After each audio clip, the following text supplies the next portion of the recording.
पाबंद नहीं। चेयरमैन के प्रेरोगेटिव है, आप यहाँ धौंस और धांधली और गुंडागर्दी नहीं कर सकते। आपसे इज्जत से मैं मुखातिब हूँ, आप इस बात पर कोई एतराज नहीं कर सकते, बिल्कुल नहीं कर सकते। I refuse to be coward and bowed down.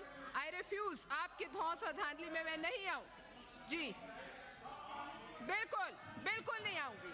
आप बताइए, आप बताएं, आप किसका, आप हाउस को डिसरप्ट क्यों कर रहे हैं? जब तक हम यहाँ टैक्स पेयर्स के पैसे पे बैठे हैं, हम अपना वक्त पूरा करेंगे। आप लोग बेशक एहतजाज करें। मौलाना अताउर रहमान साहब को माइक दीजिए। बिस्मिल्लाहिर्रहमानिर्रहीम। मैं चेयरमैन साहब, मैं बात करता हूँ। शिबली फराज साहब, मुझे 1 मिनट तो दें।